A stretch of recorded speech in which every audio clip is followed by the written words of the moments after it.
Welcome to this brand new edition of ET Now on the Go. This time I am in the city of Chennai, and remember that this is a show where we get you India's most compelling business stories right from the ground up. Today I'm in the office of a business that actually went ahead and turned water engineering into a global powerhouse. Today I'm in conversation with Rajiv Mittal, who is the chairman and managing director of Tech Wabag, who made the rare reverse acquisition where he went ahead and bought the company's global parent. So let's try and understand, how did he do this? What gave him that conviction?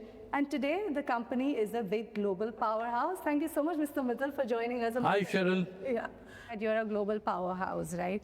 And I think your basic focus has been the Middle East, the Africa region, and also India, and also Europe, I believe. Yes. Yes. So help us understand the competitive landscape in these areas and what makes you stand out. See, basically, you know, we have been a European origin company. 100 years back, we started this as a European company. We are celebrating our centenary year. This year has been a centenary year, which we have gone around the globe to various continents and basically giving a Thanksgiving functions. We have done that 4. We have done in Vienna, in Riyadh, in Delhi, and Chennai. Now, Europe is a legacy which we are carrying, and that's what I bought when I bought my erstwhile parent from Siemens. I bought the European unit. India is where I told you when I came from London, India was started. And when we did a reverse acquisition, our European headquarter of Wabag became now Indian headquarter. So India, Chennai, where we are today standing, this is a global headquarters for Wabag. So that's how India and Asia becomes very important, and till 70% of our business comes from this region. Okay. We have 3 clusters. India is one, with all this Asia, Pacific, and Southeast Asia. Then Middle East and Africa. We have been in Middle East and Africa for almost 4 decades. And we always had a technological excellence in that. We never took a total project, EPC, we always took a technological portion of the project. But now we have started taking a full project. And that's how the size of our projects are going up in this region. If you see Africa, we remain a top player in North Africa. Okay. If you see Sub-Sahara Africa, more than 3 decades back, we built our first direct portable reuse plant, which is still serving the people of Windhoek, which is the capital city of Namibia, just above South Africa. Yeah. And that remains a world-class reference. And we have done many projects, industrial and municipal, in Africa, whether it's Tanzania, Senegal, Zambia, Tunisia, name it. Algeria, Libya, we have a lot of projects. Same thing is with Middle East. All the countries of GCC, whether it's Oman, Bahrain, Saudi, Qatar, we are there and we have done projects there. Today, that market is booming. There's a lot of orders, especially Saudi is going for a huge revolution. So does that mean it will change your revenue mix going ahead? Yes. Today we see MEA, Middle East and Africa, will be our next growth engine.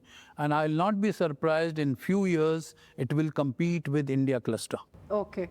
So which means that 70% that you had the Asia or India and Asia Pacific region revenue mix, that is likely to tilt in the favor of Middle East and Africa. It's very likely, or at least both will be 50-50. Both will be 50-50. So tell me something, the fact that, yes, you just mentioned the fact, the way how Saudi is booming, the way the orders are coming in, despite one of the order getting cancelled, I believe the government is trying to go ahead for a rebid for it. Are you going for the rebid? Good question, and thanks. I'm sure your viewers will be very interested to hear that. Yes, it had come for rebid, and you will be happy to know we have rebid. Okay.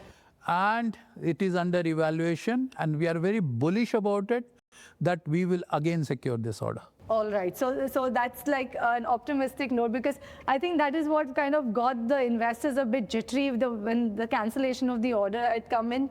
But the fact that now you are going to rebid for it, I can see that smile on your face. I think that's enough for investors to actually read through. So let's See, it's not got cancelled. The government decided to organize this order. reorganize it. And Yes. within a couple of months, it came. Short tender notice, we have submitted, it's under evaluation. Yeah. So we are still keeping our fingers crossed, and I don't see a reason why we should not be a preferred bidder again. You also have another project that in Saudi, which is actually progressing well. Yes. Tell us about that. How is that one progressing, and what's your timelines for that? See, this is a project called Al Hayr. It's a sewage treatment plant. You know, Saudi got now awarded that they will host in 10 years the next World Cup football, FIFA. FIFA.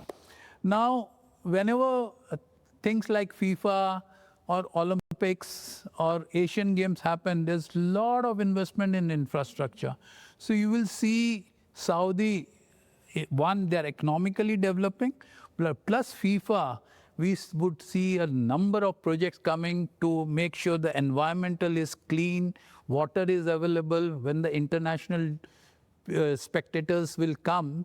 And that's the reason we are very bullish about it. This Al Hayr is a 200 million liter per day sewage treatment plant, very modern, and we are giving a unique technology, which is a proprietary technology for this project. We have just given that at Jeddah Airport, and this is the second one in Middle East, almost 200 million liters per day, a mega plant coming up. Wow. I wanted to understand about your European market. I believe you've been very selective over there, isn't it, with your projects or the way how you're expanding there? Any reason for that? Very, very clear. We want to focus on emerging markets. Okay. We want to focus on developing countries where there is business. Infrastructure is not there. If you go to the Western world, Europe, US, Australia, infrastructure is there. The only small incremental what you can do is some renovation, upgradation. It's never you get a greenfield project. And we as a design construct contractor are very good in innovation, creativity. So we like to build something from scratch. And that opportunity is not available in Europe. But still, because it's an advanced country and because we invest so much in R&D, we have some of our technical experts who are technology guys. So we have those guys there. If we get good technology projects in Europe, we go for it. If not, we use their services and technology skills for the emerging market projects. So that's very interesting. But you know, the fact that when you have global exposure, it also gets its own share of baggage, its own share of risks. One is the geopolitical tensions that we are watching at this point in time. Currency also plays a huge role, given the fact what happens globally. It affects the currency market. It affects your actually hedging sort of a plan or strategy, and also financing. So how are you safeguarding yourself with all of this? Because it's ever evolving, ever changing, weekend to weekend there are changes. True. I think especially if our strategy is to go for emerging markets, developing markets, obviously all that risk, geopolitical, currency, all this is very much part of that. But it's a choice we have taken that we'll go for these emerging markets. And we have a strategy in place how to manage it. Simple. We don't go for projects which are state funded. We only go for projects which are multilaterally funded. Okay. Because we are the emerging markets and all this multilaterally funded, whether it's World Bank, Asian Development Bank, Japanese banks, these banks will only fund social projects. And Africa, India, Asia, these are the ideal countries who can claim this money which comes from multilaterals. And we focus on that. That avoids any geopolitical risk, because multilateral funding will never get stopped. See what happened in Bangladesh. World Bank, our World Bank project is on. Yes. Whatever happens, that will not affect, because money is coming from Washington. It's not local. So these kind of things we mitigate the risk by going for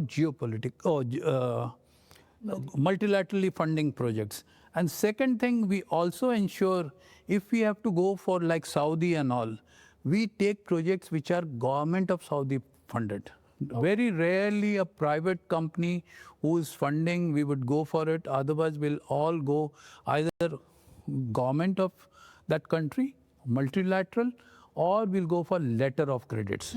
That way, we are securing our payment risk. Now, second thing, you talk about currency risk. We always work in multi-currencies, especially now what is happening with US dollar. Yes. We split our currency risk by going for various currencies. So we don't depend on one currency. Europe, yen, dollars, and the local currency. All the local work which we do, suppose we are doing in Bangladesh, we'll take local taka, we'll take, which we'll get in taka and we'll pay in taka. Okay. Whatever is the international portion which we supply from India or third country, we'll take it in dollars. So that way we hedge our risk. We take money in the same currency like we spend. So we don't have to do a lot of hedging. So that way, I think, touch wood, we have never had any kind of a currency risk precipitated on us.